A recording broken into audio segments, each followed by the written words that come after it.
द्रौपदी महाभारत का वह पात्र है जिसके बिना महाभारत की कल्पना भी करना मुश्किल है।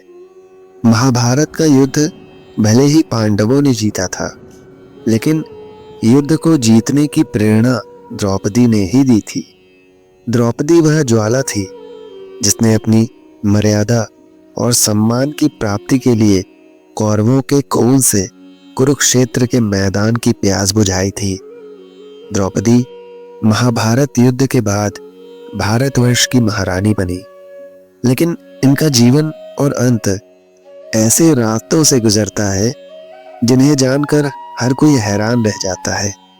अधिकांश हिंदू ग्रंथों में कहा गया है कि द्रौपदी का जन्म किसी महिला से नहीं हुआ था और इसीलिए उन्हें अक्सर अयोनिजा यानी वो महिला जो किसी महिला के गर्भ से पैदा न हुई हो, इसके रूप में वर्णित किया जाता है।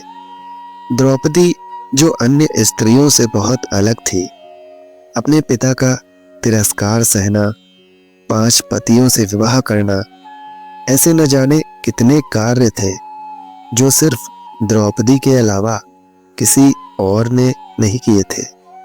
जितना हम सब लोग द्रौपदी के बारे में जानते हैं, क्या सच में द्रौपदी वैसी ही थी या उससे अलग थी? मित्रों, आज की वीडियो में हम आपको बताएंगे कि द्रौपदी का जन्म यज्ञ की अग्नि से हुआ था, इसलिए उसे यज्ञ सेनी भी कहा जाता है। दरअसल भगवान श्री कृष्ण जानते थे कि द्रौपदी का जन्म कैसे और किस उद्देश्य से हुआ है, इसीलिए उन्होंने द्रौपदी का प्रयोग महाभारत के युद्ध को उसके अंतिम प्रारब्ध तक पहुंचाने के लिए किया। इस युद्ध में कौरव पक्ष के वो सभी लोग मारे गए जो पिछले जन्म में राक्षस कुल के थे। इन सभी राक्षसों का पुनर्जन्म द्वापर युग की समाप्ति की ओर जा रहे समय में हुआ था। इन्होंने समाज में अत्याचार फैलाना शुरू कर दिया। इस अधर्म को नष्ट करने के लिए ही भगवान श्री कृष्ण ने द्वापर युग में अवतार लिया और द्रौपदी की सहायता से सारे अधर्मों का नाश किया और धर्म की स्थापना की। लेकिन ये सवाल तो मन में उठता ही है कि द्रौपदी कौन थी? इस सवाल का जवाब हमें मिलता है भगवान श्री कृष्ण के पिछले जन्म अर्थात भगवान श्री राम के युग अर्थात त्रेता युग से। त्रेता युग का सबसे बड़ा खलनायक रावण, जो भोग विलासी और अत्याचारी था, और लेकिन महादेव का सबसे बड़ा भक्त था, क्योंकि महादेव को संगीत सुनना प्रिय है, इसलिए वो कैलाश जाकर भगवान शिव के लिए संगीत वादन भी करता था। एक बार जब रावण संगीत वादन करके वापस लौट रहा था तो उसे वन में एक स्त्री तपस्या करती हुई दिखी। रावण उस स्त्री को देखकर उस पर मोहित हो गया और उसके पास जाकर उससे अपने साथ चलने के लिए आग्रह करने लगा, लेकिन उस स्त्री ने उसके आग्रह को ठुकरा दिया और रावण से कहा कि वो उसकी तपस्या में बाधा न डाले। रावण को उस स्त्री का ये व्यवहार अच्छा नहीं लगा और उसे लगा कि ये उसका अपमान है।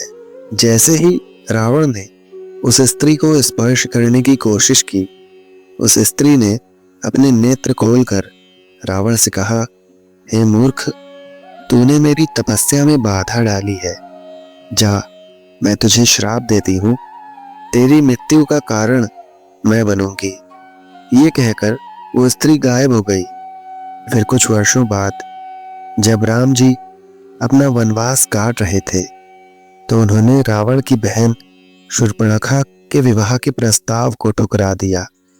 तो शूर्पणखा ने लक्ष्मण के सामने अपना विवाह प्रस्ताव रखा, लेकिन उन्होंने भी जब उसका विवाह प्रस्ताव ठुकरा दिया तो शूर्पणखा ने माता सीता को हानि पहुंचाने की कोशिश की, जिसके फलस्वरूप लक्ष्मण जी ने उसकी नाक काट दी।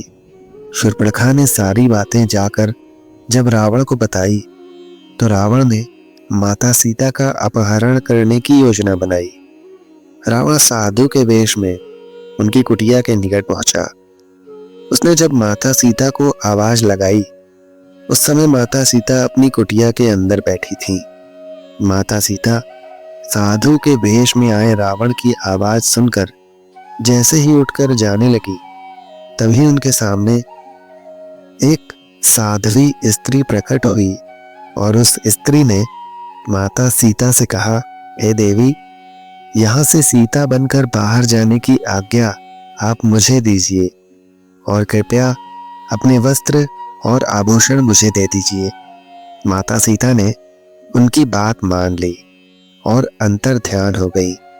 उसके बाद वो साध्वी स्त्री सीता जी का रूप धर के बाहर आई और रावण उसे ही उठाकर ले गया। बाद में जब राम जी ने रावण का वध कर दिया और सीता जी से भेंट की, तो राम जी को उनका सारा सत्य पता चला।